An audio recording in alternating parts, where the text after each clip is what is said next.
So as a self-represented litigant or ProSe litigant, it's important to understand the context so you know your place in the system. It's not that you're lower or higher than anyone else. It's that there's a seniority, a ranking, a totem pole of seniority that goes on here. What's important to understand is that there is a system here. There is an institution here in the court system. There's higher levels of court, lower levels of court. They all see each other higher and lower. They see each other with seniority, who's been there longer, who's the new guy, the new girl. This is all relative because when someone is a pro se litigant, they are a tourist in the system. Now, when you recognize that you're a tourist in the system, you have to behave like a tourist behaves. You don't have entitlement to anything. It's not there for you. The system is promised to be there for you, but it's not actually there for you. This is part of the selling pitch. It's the difference between propaganda and reality, or the difference between a sales spiel and the actual product you receive. This context is important because it can help you survive in the long term and thrive and build solid relationships thinking of this context. You as an individual who are brand new to trying to do your thing, you're choosing to actually be a pro se litigant, you're going to move forward. So say you've made the choice to be a pro se litigant. From that moment, you have a lot to learn. And you're surrounded by people who do this every day. To them, it's boring. They go from 9 to 5 or 8 to 4, and they do it every day, day in, day out. When the forms change, it's kind of exciting because something changed. Otherwise, it's boring. They fill out the same forms, do the same thing, deal with other people, deal with, if you're dealing with court staff, as in the clerk's office, often there's a group called the clerk of the court that is basically the individual in charge of running a specific courtroom. So it could be, whatever jurisdiction you're in, it could be provincial court or, criminal court or, civil court at different levels. And there's different names for it in different jurisdictions. So as an example, in Canada, you have the lowest court is called small claims court, generally across Canada. Now, there's different names for it in different jurisdictions. But the small claims court is basically claims up to $30,000. So if it's less than $30,000, you can deal with your stuff with small claims court. And you can actually, it's basically more informal, as in the paperwork is more simple. It's basically fill in the blanks. And you can basically get your opportunity to set up the situation where you get to be in front of a judge and argue your case against the other person in the courtroom. Now, the judges aren't expecting much of you because people don't generally perform very well in there. They don't know what to say, how to say it, when to say it, and it's a complete mess. So the small claims court is just a train wreck in slow motion. If you've ever sat in on some of these, it is pretty astounding what goes on and the leeway the judges actually give the different litigants. Just give them plenty of room to wiggle around and lay it out, right? It becomes a really fascinating thing. We actually start observing some of these small claims courts because these proceedings become, really dramatic, really quick. They go sideways really fast. They just go way off script, right fast. A lot of emotion going on. I've seen some crazy things happen in small claims court. Now, you get to the next level up and you get into the regular court. Now, small claims court is a judge that has limited jurisdiction to deal with a limited amount of things. There's some things he cannot deal with. It's basically a dollar value less than $30,000. And they cannot deal with complex litigation. They cannot deal with litigation that requires special jurisdiction application. You can't deal with equitable matters in small claims court generally. It's just dollar values, that you can put a number on it and stuff like that. But anyways, whatever is supposed to happen never usually happens in court anyway. So don't be surprised about that. So the next level up in Canada generally is depending on jurisdiction, it gets complicated really quick. But the civil side, there's a next level up that is a judge that has full jurisdiction to do anything at all times. Now, in some places, it's called the Court of Queen's Bench or King's Bench. Now, other places called the Supreme Court of whatever province it is. There's different names for it across the board, but generally it's civil litigation where the judge has unlimited jurisdiction to deal with all matters in dispute before him. It means they can deal with equitable matters, unlimited money, unlimited amounts of relief. You can ask the judge to do almost anything. Then you get into the criminal side, and this is where it gets wild, because the criminal side is dealing with not monetary things. It's dealing with is someone going to jail, someone going to be fined, someone going to be have their civil liberties stripped of them because of as punishment for one thing or the other. The whole thing is criminal court is a completely different ball of wax. It's dealing with different principles. In criminal court, you're supposed to be innocent until proven guilty, and the Crown prosecutor is supposed to be the one that provides all the evidence to prosecute you, and you don't even have to defend yourself because they have to be able to prove to either the judge or a jury that you're guilty beyond a shadow of a doubt. And if they don't hit that mark, then the individual basically is free, because it's up to the Crown prosecutor to prove the case beyond a shadow of a doubt. If there is a shadow of a doubt, if there's doubt, then the individual is not convicted in theory. But that rarely happens in actual real world. Why? 95% of criminal cases are settled by way of plea bargaining, which means that only 5 out of 100 criminal cases actually go to court and actually have a hearing on the facts and on the merits. And this is a astoundingly small number of people who actually have a trial against them. And the 95 out of 100 that actually don't go to trial just plea bargain their way into a lesser sentence or reduced time or this and that. And what ends up happening is it's supposed to be, plea bargaining is supposed to not happen in court, but it does. It's like the 95 out of 100 cases are settled by way of plea bargaining. And the way the plea bargain works is generally the convicting officer, so there's officers who collect evidence, and then they actually charge people with a crime, and then they hand this off to a district attorney or a Crown prosecutor, who then puts together a case based on the law and then decides whether to move forward with the charges, to actually move to a trial or dismiss it or do whatever. And what ends up happening is usually the police officers who are investigating do what's called overcharging. So if they're trying to get you for one thing, as in they're trying to get you for, some item A, they'll actually charge you with 10 other crimes besides that are almost impossible to prove. But it doesn't matter because it's a pressure tactic. So what ends up happening is you get charged with like 11 crimes that's just, you didn't do any of it, but they're trying to get you to agree that you did one thing that they want you to be guilty of for whatever reason. There's all kinds of motivations in the system. Crown prosecutors are being pressured by politicians to create statistics to make it look like burglaries are up or burglaries are down, or there's racial discrimination. So they try to, it gets convoluted real quick. So anyways, there's lots of stuff going on. Usually people plead out in a criminal allegations, even though they're innocent. Like 9 out of 10 people are innocent when it comes to criminal allegations against them. But they don't know the system, they don't know the game, and they think, well, if I fight this thing and I lose, I could go to 10 years in jail for something I never did. Or if I just agree that I did it, this one thing out of 10, then I'll only have a, there'll be a fine and a criminal charge, but time served, and there's all kinds of plea bargaining that just makes it seem like, oh, well, if you just sign this piece of paper, it'll all go away. You'll have a little criminal record, but who cares, right? And so the machine grinds on. It gets convoluted very quick. Now, if either one of those lower court decisions, which is the regular court of jurisdiction on the civil side, or the criminal court of jurisdiction, if you don't like the decision there, you can appeal it to the Court of Appeal in your jurisdiction. Usually there's a layer of appeal on top of the regular courts in the province. And then the province has multiple steps to do appeals, where usually you're asking for leave to appeal, number one. And then if you're granted leave to appeal, which means they give you permission to appeal, then you file all your appeal paperwork and you're heard in front of 3 to 5 judges, depending on the jurisdiction and the subject matter.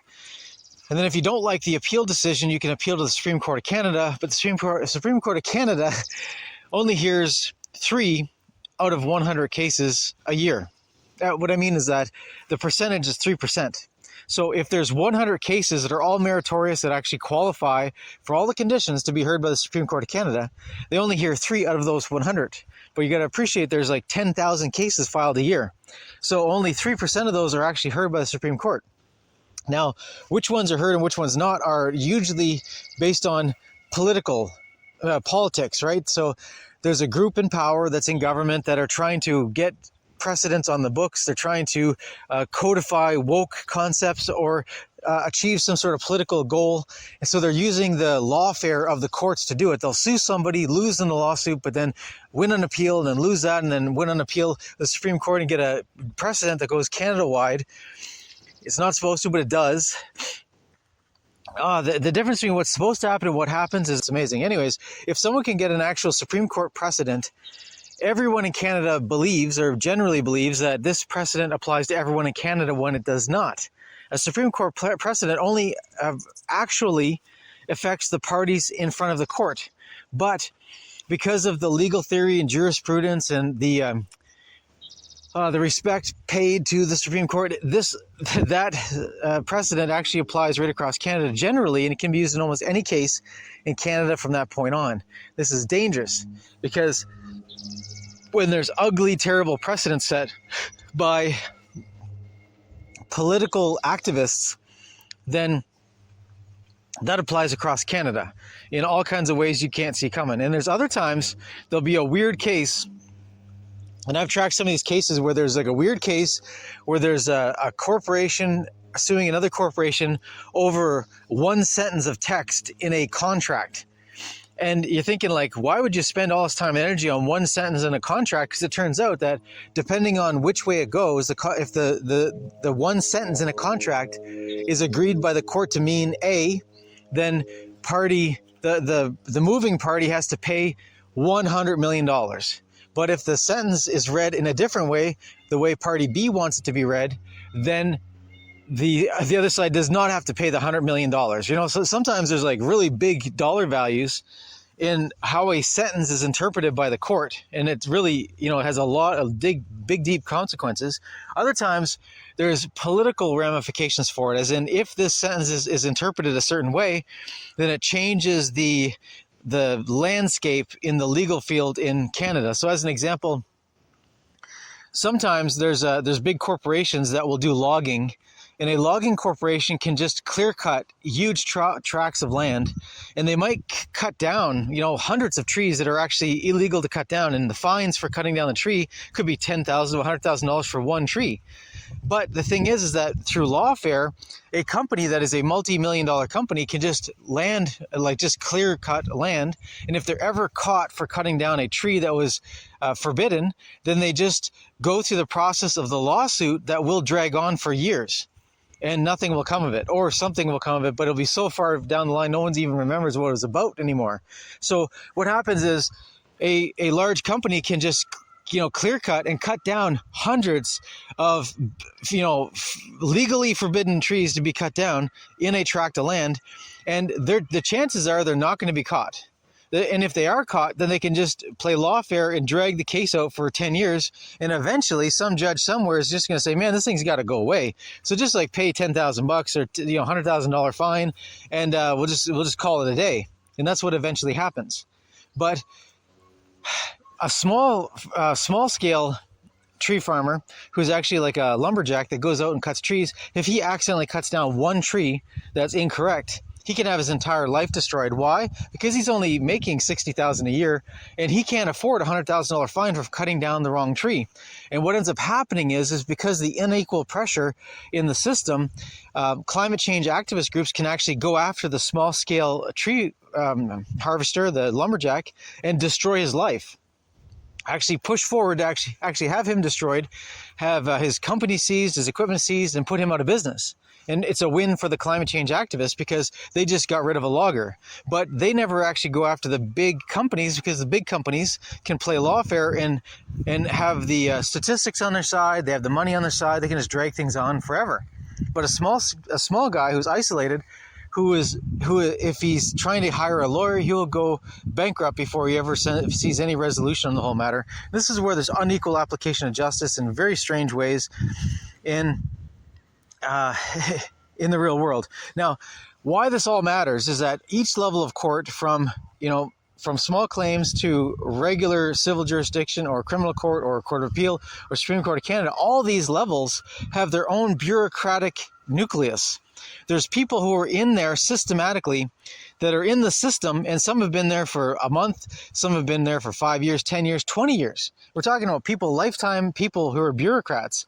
And the thing is that's important here is that when you're approaching the system, each level of the system has its own nucleus, its own little tribe of people that are all supporting each other. It's like a tribe with a tribe mentality. You either become part of the tribe and you stay, or you're not part of the tribe and you get fired for some reason or another. So what ends up happening is there's these cliques that happen in each courthouse.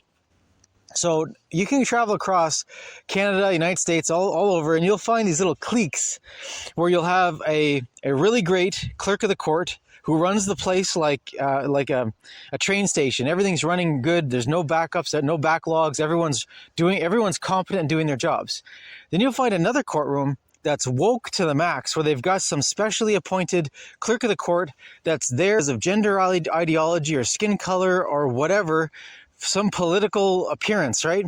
And they're incompetent. They don't know what they're doing, but no one can tell them that because they'd be fired, because that would be considered hate speech or whatever. So you have these like crazy run courthouses sometimes that are just run retarded, and the only people that are hired by this group are other people who are even more retarded than them. So what ends up happening is you get the top person who has no idea what they're doing, but they don't want to be surrounded by people who know what they're doing, because then that would make them look bad. So they hire people who are even dumber than them.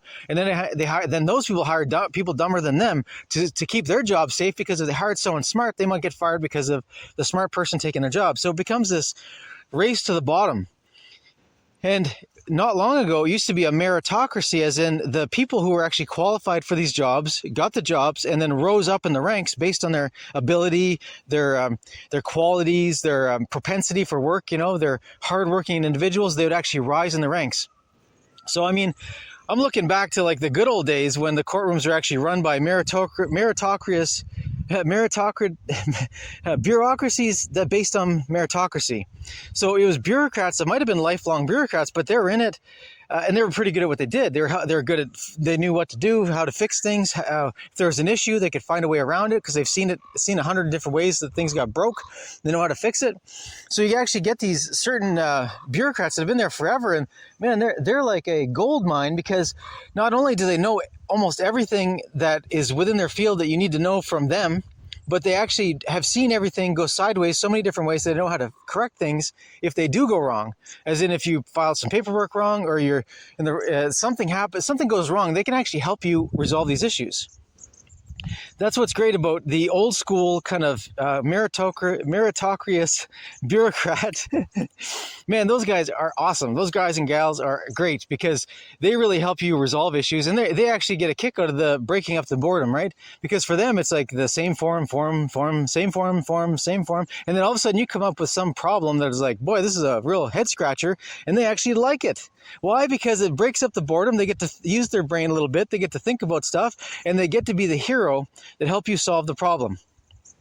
But it becomes very convoluted, because there's this hierarchy in the system, and people who are really great at their jobs tend to get fired for some weird reason, because we're dealing with a destruction of the West. So there's a political movement going on that's a self-destruction of the West, where the court system is meant to be destroyed in an ugly, crazy way, because there's a group of people right now who are in charge who want to replace all these bureaucrats with robots and AI.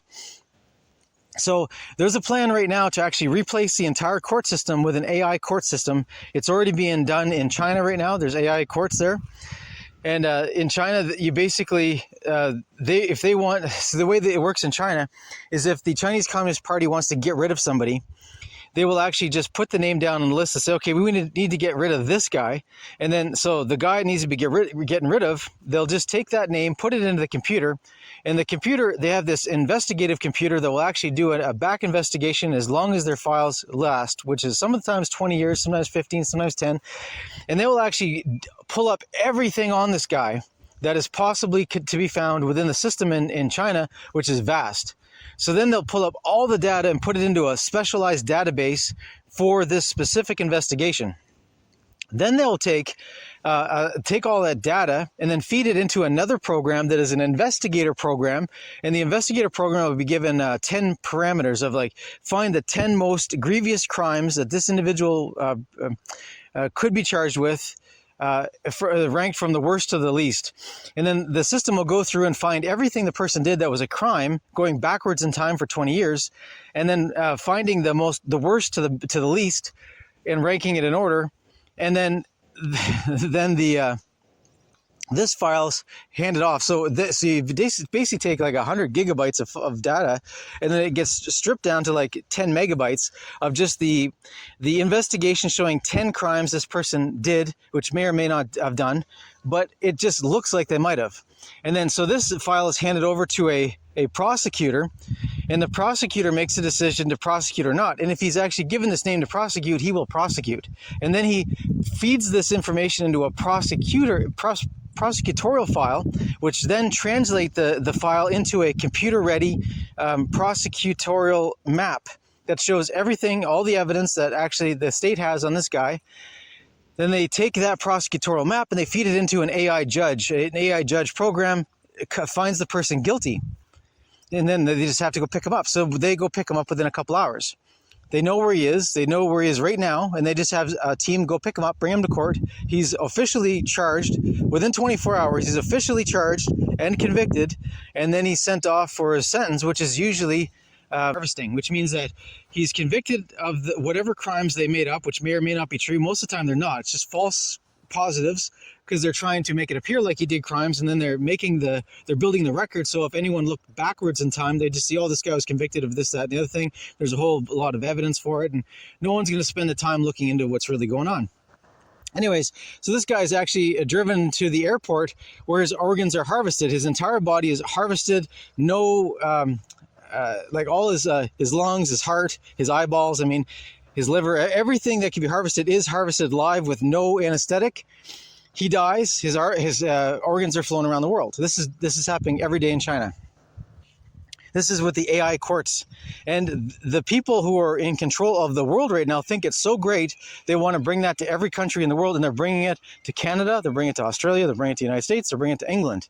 But they're bringing it in a way that's sequential. They're moving towards it and creating the public premise by which they're going to say that the courts in Canada, United States, England are so terrible, so terribly run because there's incompetent morons running these things that we have to get rid of the morons and bring in the AIs to run everything. So as these woke activists are becoming judges and ruining the reputation of the courts, and as these woke activists are becoming clerks of the court and just making everyone's life miserable, it's creating the public perception that the courts are run stupidly by stupid people.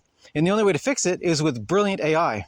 All right, so this is what's actually going on. And in this backdrop, you have to deal with people in the courtrooms, in the clerk's office, in the entire bureaucracy of the courthouse. When you go to the courthouse, depending if it's if you have to pass security or not, you have to deal with all the sheriffs who are doing security. You have to deal with the people at the reception. You have to deal with people accepting documents at the clerk's office. You have to deal with people all the way through, and all these people are part of the bureaucratic machine. Many of them are bored out of their mind. They've been there forever.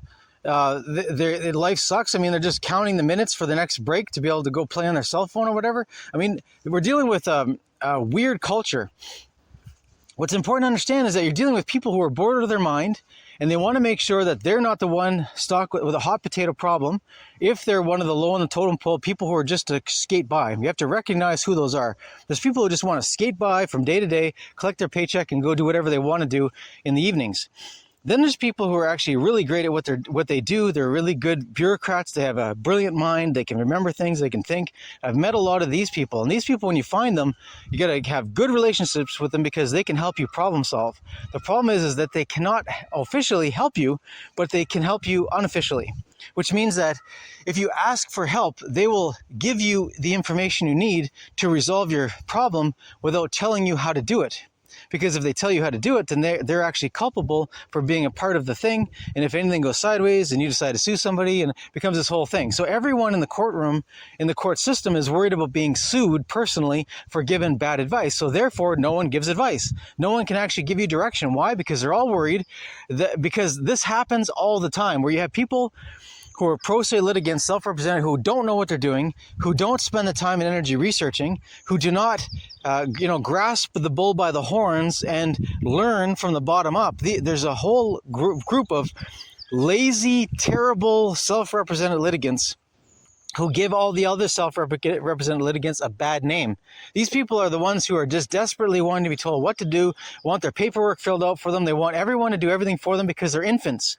They're adult infants. They've been infantilized. They're not adults. And they don't want to admit they're not adults, so they just run around causing everyone misery. And because of these people who actually exist in the court system, everyone else suffers. Like a regular person who just knows 99 out of 100 things but needs that one answer will be denied that one answer because that other idiot who's running through the system, ruining everyone's lives by acting like a big child and not figuring anything out on their own. And when things go sideways, they decide to sue or they write complaints. I mean, the whole thing becomes ridiculous.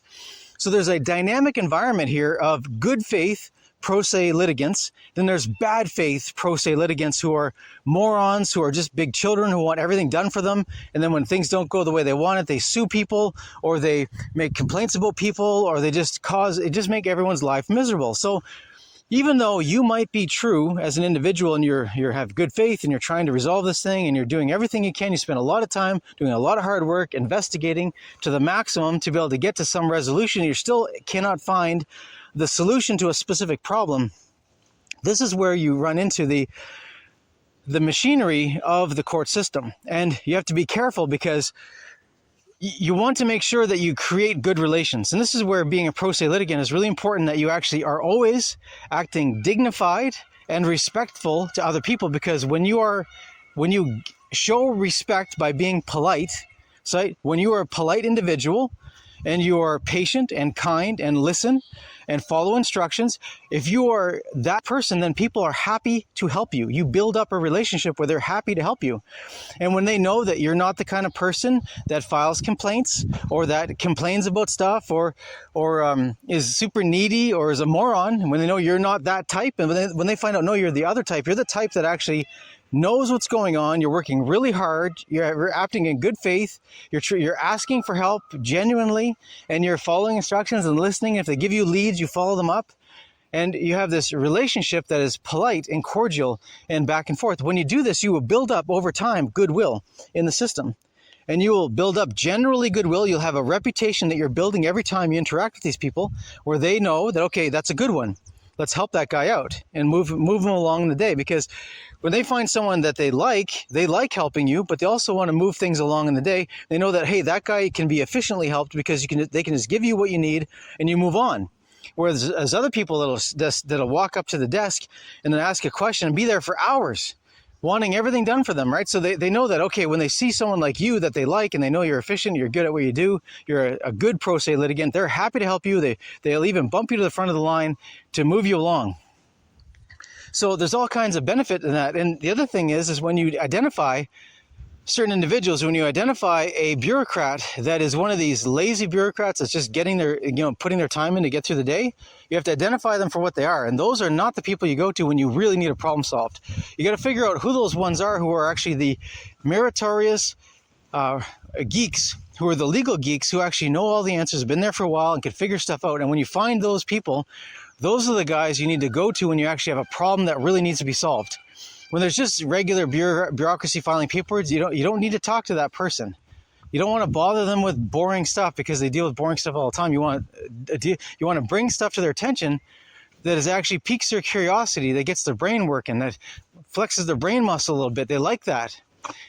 And being able to identify who's who in the zoo is important, because every time you interact with everyone in the courthouse, from walking through the front door to the lowest level staff to the highest level staff, you always want to be polite, cordial, upbeat, and respectful. This will earn you over time a reputation that will pay dividends when you least expect it. And you want to make sure that you've resolved everything on your own with the resources that are available to you before you ever ask questions of these people. You want to make sure that you're asking a question of last resort, because you've exhausted all your avenues, and you can even explain that, hey, I've done this, this, and this, and I can't find the solution. So maybe you can help me, get a little bit further. And they'll appreciate that you've already put the work in when you announce that you've done this, that, the other thing very succinctly, but they can see that you've put in the work, you've tried to find the solution, and you have been frustrated, and they know that the solution is not there, so they will probably help you. Building good relationships takes time. It takes consistency. You need to find out who's who in the zoo to figure out who are the ones who are the problem solvers that can help you with really important problems. There's other people that you want to stay away from those problems with, because they just cannot help you. And some people, you're dealing with egos, where there's a false ego and a true ego. There's people who have a true ego that are really great at what they do, and they can help you and very efficiently. There's other people with a false ego that think they're great at what they do, but they're not. They have no memory, they have no experience, they have no problem-solving abilities, yet they'll falsely believe that they are great at their job when they're not. And they'll demand to be the one problem-solving, but yet not be able to solve the problems. So we have to be careful of the false ego versus true ego. You got to figure out who's who in the zoo, know their appropriate place, know when to interact with them, not to interact with them. Always be polite, always be respectful and respectable, and you'll earn a reputation over time that will pay back in dividends in ways that are surprising. So this is important. When you're playing the long game with being a ProSe litigant, you have to remember you're a tourist in their system. Their system is dealing with lawyers who are lifetime lawyers, bureaucrats who are lifetime bureaucrats, right? They're dealing with, even the people doing document deliveries are generally lifetime document delivery people. We're talking about people who are there for life. They're all part of the system together, and you're a tourist. You're coming in to resolve your issue. When your issue is resolved, you're gone. They know that. So they know they're going to spend the time and energy to make sure that they keep the people who are the long-time local denizens happy, rather than a tourist, because they don't care about a tourist. And unless you actually gain their attention in a way that's favorable, you'll be treated like a tourist, treated like a disposable, short-term relationship that is used and abused, and move on. And the thing about them, and all the complaining and all the threats and complaints don't really matter much, because these are lifelong bureaucrats, and the system does not actually correct itself. It's not part of the system. So it's important to remember this context. You are a tourist in a land that is foreign to you. You're there for a short period of time. I mean, for you, it might even take years to resolve your issue, or it could take months, or it could take days. But the people on the other side of that desk don't know that. They just see you as a tourist, a temporary thing. And that's how they treat you. You're not one of them. You're something else. So it's important to remember that context and to use this to your advantage, because once you start thinking this way, you realize how important it is. And I'll stress that, how important it is to deal with everyone with professionality, with politeness, with cordiality, with good upbeatness. No one wants to be around Mr. Depressing, and no one wants to be around Mr. Freakout. That's not the kind of people they want to be around. They don't want to help. So if you actually show up with the proper context, the proper frame of mind, and playing the long game of being a tourist in the system, then you can do much better than if you're not even thinking about this at all. So hopefully this will help you get the right frame of mind and context to be able to appreciate your place in the system.